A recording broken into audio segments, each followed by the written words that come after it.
Assalamualaikum warahmatullahi wabarakatuh. Semangat pagi semua. Bagaimana kabar hari ini? Mudah-mudahan selalu diberi kesehatan, keberkahan, dan keridhaan dari Allah Subhanahu wa Ta'ala. Amin amin ya rabbal alamin. Baiklah, kita bertemu kembali di dalam pembelajaran daring. Hari ini Pak Guru akan meneruskan materi tema 9, subtema 1, pembelajaran 3. Mohon disimak dengan baik-baik dan seksama. Baiklah, kita mulai saja dengan muatan ilmu pengetahuan sosial KD 31 dan KD 41, yaitu menjelaskan garis lintang dan garis bujur suatu daerah. Kira-kira apa sih garis lintang itu? Apa sih garis bujur suatu daerah itu? Yuk sama-sama kita simak dengan baik ya. Letak astronomis adalah letak suatu wilayah berdasarkan garis bujur dan garis lintang pada peta. Jadi Indonesia itu punya letak ya. Ada letak astronomis, ada letak geografis. Nah, yang namanya letak astronomis adalah letak suatu wilayah berdasarkan garis bujur dan garis lintang pada peta. Nah, kita bahas satu persatu ya. Garis bujur adalah garis khayal yang membentang secara vertikal di atas permukaan bumi. Garis bujur berfungsi untuk menentukan pembagian waktu di seluruh permukaan bumi. Setiap jarak 15 derajat ke arah bujur timur atau barat akan menunjukkan selisih waktu sebanyak 1 jam atau 60 menit ya. Jadi itu selisih waktunya. Jadi setiap jarak 15 derajat ya, ada selisih waktu sekitar 1 jam atau 60 menit ya. Oke. Nah, inilah yang namanya garis bujur. Nah, ini garis bujur ya. Inilah yang namanya garis bujur pada sebuah peta ya, atau pada sebuah globe ya, bumi bulat ini ya, bola dunia ya. Inilah yang namanya garis bujur ya. Kemudian apa itu garis lintang? Nah, garis lintang adalah garis khayal yang membentang secara horizontal di atas permukaan bumi ya. Garis khayal yang membentang secara horizontal di atas permukaan bumi. Garis lintang berfungsi untuk menentukan perbedaan zona iklim di bumi seperti tropis, subtropis, sedang, dan kutub atau dingin ya. Itulah fungsi garis lintang gitu loh ya. Bagaimana tadi untuk fungsi garis bujurnya? Nah, lihat, kalau garis bujur bumi ini berfungsi untuk menentukan pembagian waktu di seluruh permukaan bumi ya. Masih ingat ya, waktu ini kan macam-macam tuh ya. Ada waktu Indonesia bagian barat ya, ada waktu Indonesia bagian timur, ada waktu Indonesia bagian tengah. Nah, itu ya dibagi berdasarkan garis bujur ya.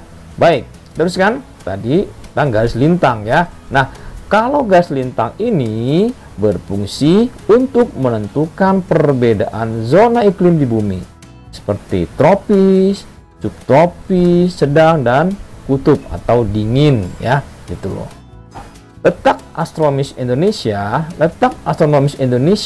pada garis 6 derajat lintang utara sampai dengan 11 derajat lintang selatan. Dan 950 derajat bujur timur sampai dengan 140 derajat bujur timur ya. Inilah letak astronomis Indonesia ya, gitu loh. Indonesia merupakan salah satu negara yang dilalui oleh garis khatulistiwa. Apa tuh garis khatulistiwa atau ekuator? Garis khatulistiwa atau ekuator adalah garis khayal yang membagi bumi menjadi dua belahan, yaitu bumi bagian utara dan bumi bagian selatan ya, gitu loh. Itulah Karena itu Indonesia salah satu negara yang dilalui oleh garis khatulistiwa. Oke, nah inilah kira-kira ya gambaran dari bola dunia ya. Nah, ini yang namanya garis lintang ya. Ini namanya garis lintang ya. Nah, inilah yang namanya garis khatulistiwa ya. Saya dibilang dengan 0 derajat. Ini garis lintang ya, lintang utara. Ini adalah garis lintang selatan. Ini adalah garis bujur barat ya. Ini adalah garis bujur barat ya. Bujur barat nih. Nah, ini adalah garis bujur timur ya. Tuh, tadi Indonesia letak di mana ya? Masih ingat?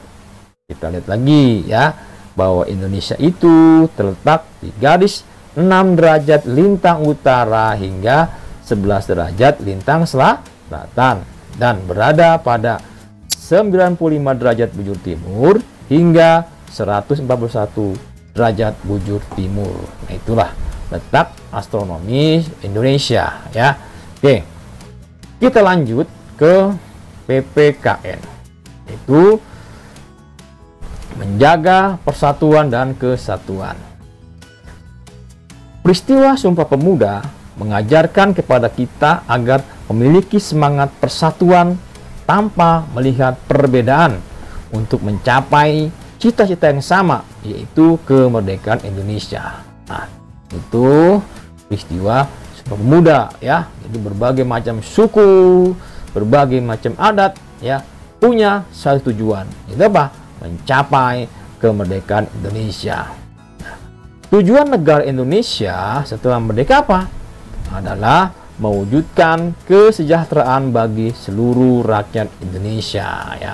Kalau dulu itu ya, sebelum merdeka apa tujuannya? Ini kemerdekaan Indonesia ya. Ada semangat persatuan di sini ya, tanpa melihat perbedaan-perbedaan, sehingga terwujudlah negara kesatuan Republik Indonesia ya. Oke. Baik. Berikut merupakan sikap yang dapat kita kembangkan untuk menjaga persatuan dan kesatuan dalam keberagaman masyarakat Indonesia. Apa kira-kira? Yang pertama apa? Mengembangkan sikap saling menghargai. Yang kedua, tidak mendahulukan kepentingan kelompok, ras, dan suku di atas kepentingan negara. Yang ketiga adalah memiliki sikap toleransi ya, saling menghormati ya, gitu loh. Yang terakhir adalah mengembangkan rasa nasionalisme dan kesadaran sosial ya. Itulah sikap yang dapat kita kembangkan untuk apa? Untuk menjaga persatuan dan kesatuan dalam keberagaman masyarakat Indonesia yang multi dimensi, multi adat, multi struktural dan seterusnya ya, gitu loh. Yang berikutnya adalah muatan pelajaran bahasa Indonesia ya. Menjelaskan jenis-jenis iklan dalam media cetak. Berdasarkan fungsinya, iklan dibedakan menjadi beberapa jenis sebagai berikut.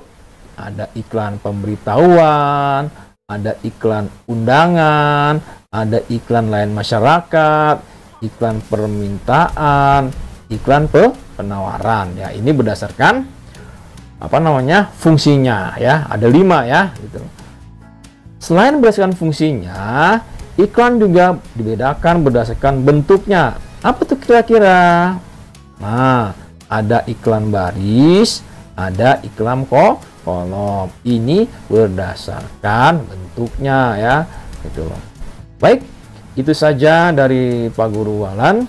Mudah-mudahan hari ini mendapatkan ilmu yang bermanfaat dari Pak Guru Walan. Cukup sekian. Assalamualaikum warahmatullahi wabarakatuh. Salam Merdeka Belajar.